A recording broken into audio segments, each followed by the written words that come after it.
des pelles pour garantir un cadre d'apprentissage sain et salubre.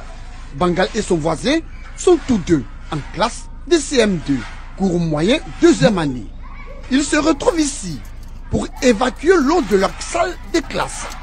Nous sommes dans la commune d'Atekoubé, précisément à l'école primaire publique municipalité 1 et 2. Oui, nous sommes dans la sublime et charmante commune d'Atekoubé. L'eau s'assoit en bas. À cause de ça, tous les jours on vient, on vide l'eau, ça nous fatigue.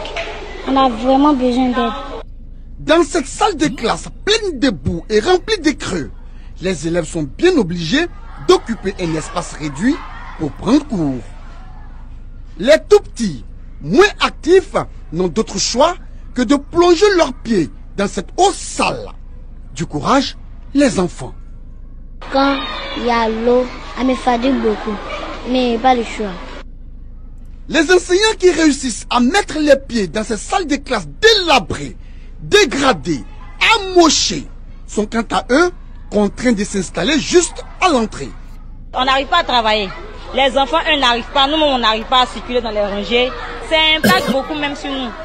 Sur le résultat des enfants. Parce que nous, on ne finit pas le programme et on va en vacances.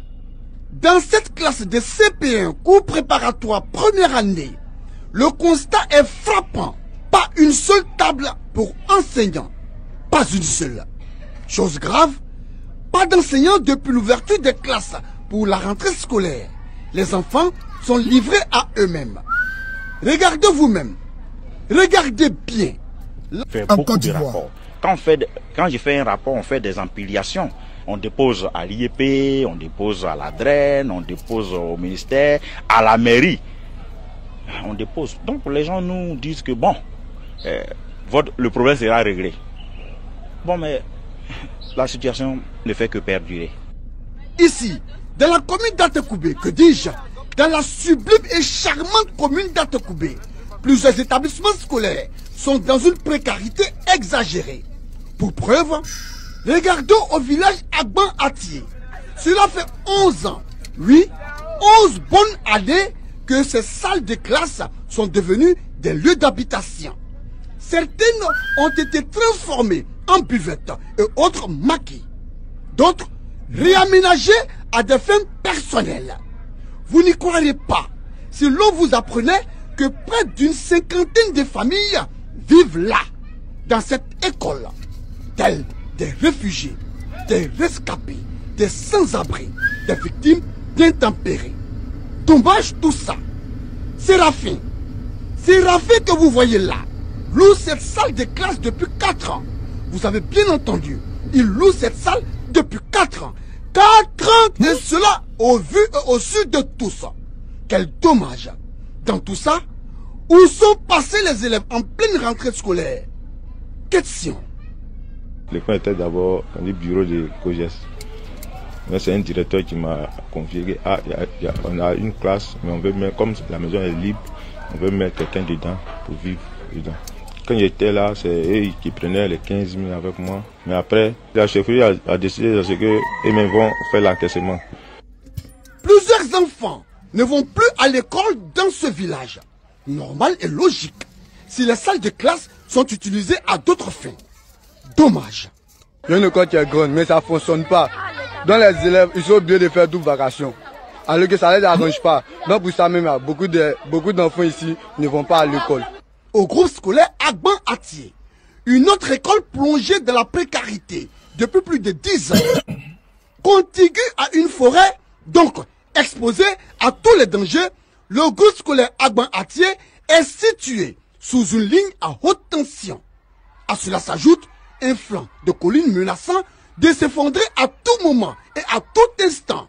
Le danger est imminent. Ici à Agban-Atié, les toilettes pour enseignants et élèves sont hors d'usage. Elles n'existent même plus. En cause, le manque d'eau. Tous se soulagent dans la cour de l'école, au vu et au su de tous. Que c'est dommage. Quand on vient de 7h30 jusqu'à 17h30, il n'y a pas de lieu pour les bisous. On reste comme ça. Si tu sens un malaise, quand tu prends un véhicule, tu vas à la maison, c'est pour revenir le lendemain quand ça va. L'électricité fait défaut. En clair, il n'y a pas de lumière. Tous les tables bancs sont abîmés, cassés, brisés. Et les apprenants partagent à 3 un banc. Ce n'est pas tout. Ils écrivent et apprennent sur des tableaux vétustes, fatigués, archaïques, décrépits, délabrés, décieux, obsolètes et usés. Quel dommage! Le président du comité de gestion, COGES, de l'établissement, affirme ne pas avoir les moyens financiers nécessaires pour faire face à toutes ces difficultés, notamment depuis l'interdiction de toutes les cotisations au sein du comité. Il y a une convention qui dit de ne plus encaisser les parents d'élèves. La subvention qui vient, c'est une subvention qui vient d'abord en retard. Et la subvention est dédiée à d'autres choses. Il y a une partie qui est destinée à la composition des élèves. Il y a les frais. Il y a la formation des enseignants. Il y a des déploiements que nous devons payer. Il y a des matériels éducatifs qu'on crée, tous ces éléments pour les élèves. Autre groupe scolaire, même réalité. À Lokodjoro, toujours dans la commune d'Atekoubé, que dis-je, dans la sublime et charmante commune d'Atekoubé. 5 écoles. Et dans l'une de ces écoles, presque toutes les salles de classe sont décoiffées depuis 6 mois. Quel dommage!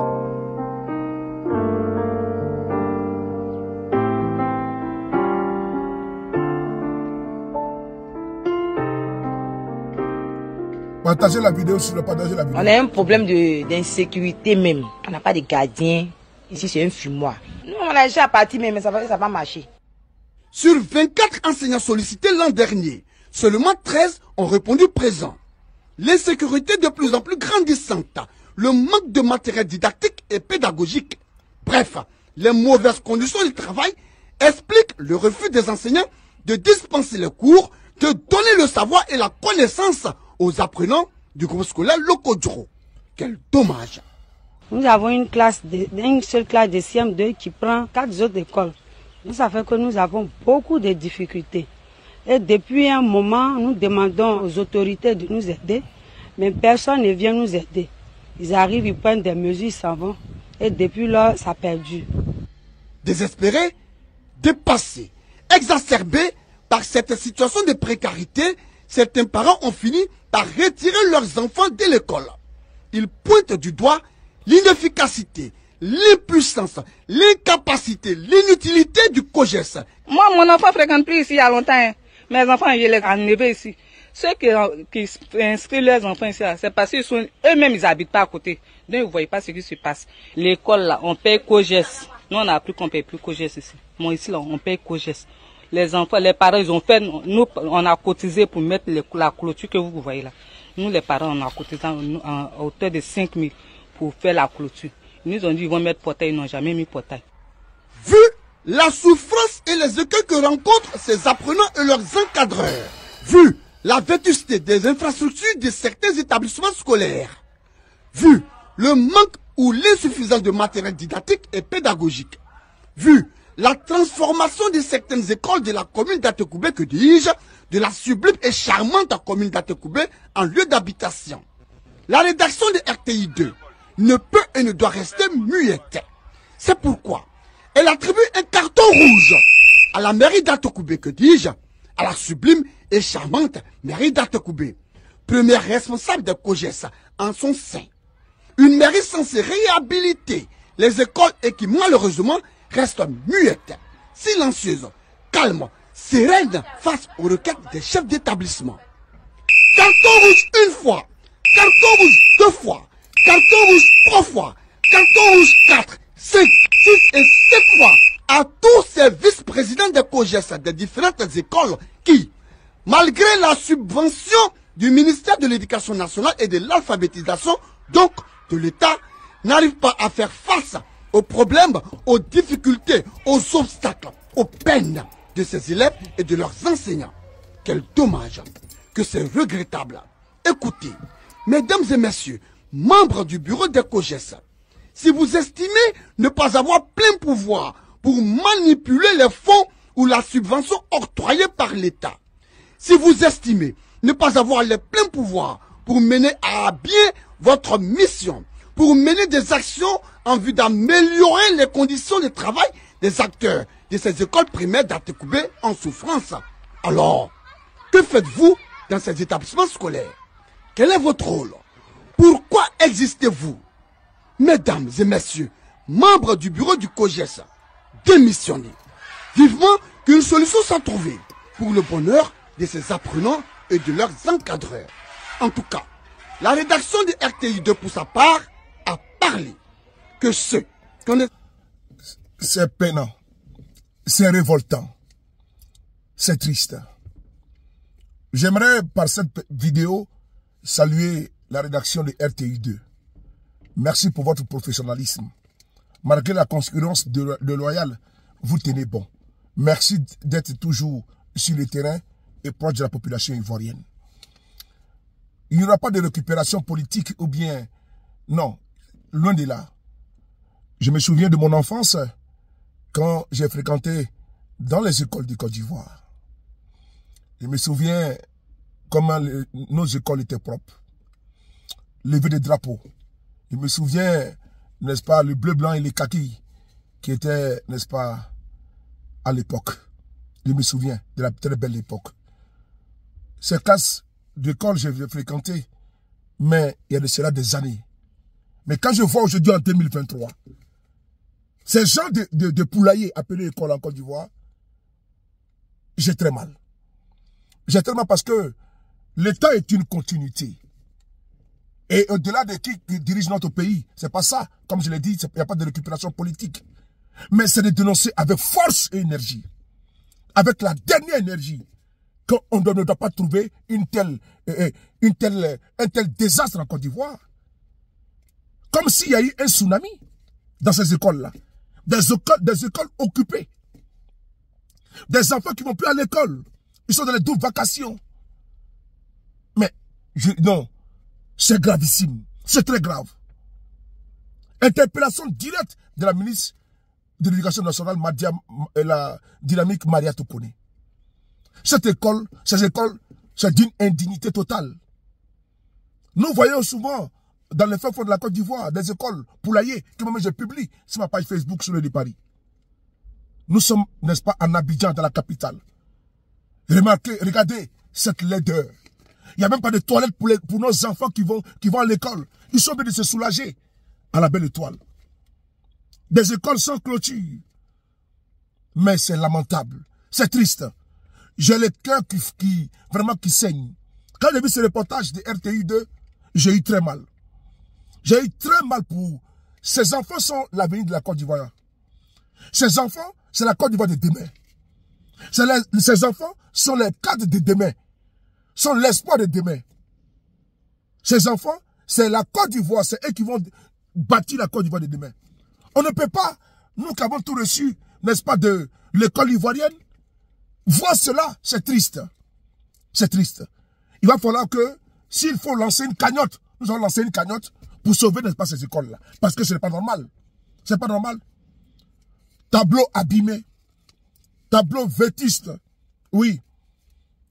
Vraiment, la commune de Atokobe, avec son mec qui est là-bas, depuis plus de 10 ans. C'est comme s'il n'y avait pas, comment dirais-je, un maire dans cette commune. Mais on se croirait au Soudan, on se croirait dans un pays où le tsunami est passé, comme s'il y a eu un cataclysme. On a en Côte d'Ivoire en 2023? Non, je ne le pense pas, je ne crois pas. Voici les vraies réalités de notre pays. On ne peut pas cacher la lumière du soleil avec la main. Et quand on monte la lune, comme le dit le président Bédier, puis à son âme, l'idiot regarde le doigt. Ici, ça ne doit pas être une récupération politique. On doit s'indigner. On doit s'indigner. Quand ça ne va pas, il faut avoir le courage et la force, l'honneur, la dignité de regarder en face et de dire non que ça ne va pas. Il faut changer de paradigme. L'école ivoirienne est en souffrance et sous perfusion.